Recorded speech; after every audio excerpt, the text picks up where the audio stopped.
Simply put, it's been a busy and exciting time for Warhammer 3. We finally have blood in the game, Mortal Empires has entered beta, and the first post-release DLC called Champions of Chaos has been released. I plan on looking at the Immortal Empires properly hopefully next week, as I want to make sure I have a good understanding of what the campaign has to offer. Plus, the campaign is easily the largest made by Creative Assembly, so I need some time to process it all. As a prelude, I wanted to talk about the recently released Champions of Chaos DLC. This was a bit of a unique one with 4 legendary lords to choose from, all representing the Warriors of Chaos faction. For those who have played the DLC from the original Warhammer, players have experienced these units and mechanics before. However, is there enough in this game to differentiate itself from the past experiences? So for the 2.0 update, you'll notice a change to the UI. Either way, you'll start up a campaign to choose your faction. Since this DLC applies to the story campaign, that is what we will be focusing on today. Out of the 4 factions, I decided to pick Valkia the Bloody due to her pretty awesome design and voice work. Side note, you can use these characters in Immortal Empires,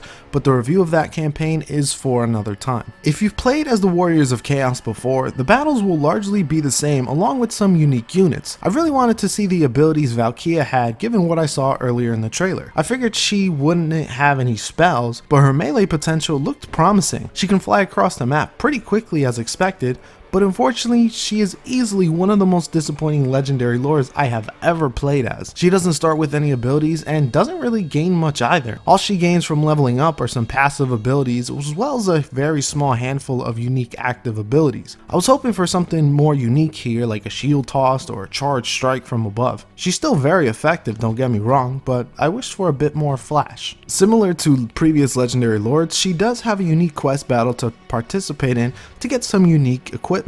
I've always enjoyed these as it allows characters to shine through their personality. Valkia here is no exception. I also want to give a shout out to the excellent voice acting here. It's a unique voice for a demon character that I really enjoy. Good work on the voice actor's part. Thankfully, there were notable changes to the Chaos formula. The warband system was adopted here, taking lower tier troops and making them far more useful. This can be accomplished with the unit reaching the required experience rank, as well as having the correct technology research. In addition, each god has their own unit tree, as well as one that is for all factions. It's pretty awesome seeing a basic Chaos Marauder becoming a full-fledged chosen unit. I also liked having my Chaos Trolls level up enough to become Armored Trolls. Those units were a ton of fun to play as. The recruiting system is also completely different here, and I would say for the better. Side note, Chaos armies are no longer hordes, which I think is for the better seeing how bad they were in previous games. When constructing military buildings, you don't just get the ability to recruit the unit whenever you want. Instead, there is a % chance of the pool being filled up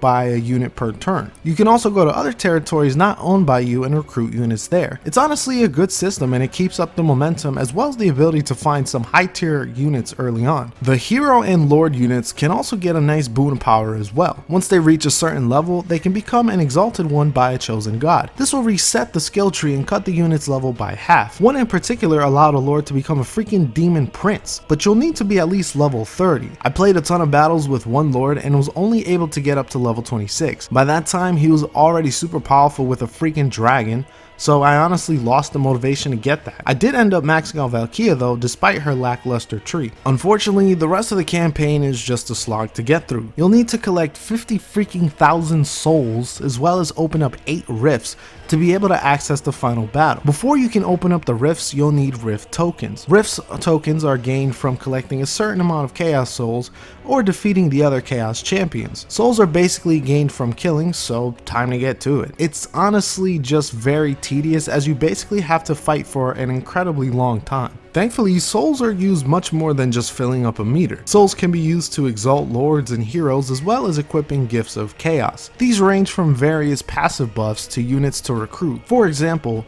one gift I had equipped gave me blood letters of corn to recruit every 3 turns. These were definitely put to good use. While I didn't complete a campaign for the other lords, each champion shares the same mechanics of their chosen god. For example, Azazel can seduce units, Festus can spread plagues, and Viltich can play around with the changing of the ways. If you've enjoyed those mechanics from the Chaos Gods, then you'll probably enjoy them here. Overall, I just feel a bit underwhelmed by this DLC. While I do appreciate a majority of the new Chaos mechanics introduced, the campaign itself is very lackluster. It was nice to see the Chaos Gods have much more unit types to play around with, but the Chaos Undivided units are basically the same. The DLC goes for about 15 bucks here in the US. At first I thought it was a bargain given the 4 lords introduced, but it's honestly not worth it. Maybe for 10 it would be, but even that seems generous given my disappointment. Here's hoping the eventual Chaos Dwarves DLC proves to be far more substantial. Thank you all for watching. Please stay tuned for the Immortal Empires review, and this is Powerhouse, signing off.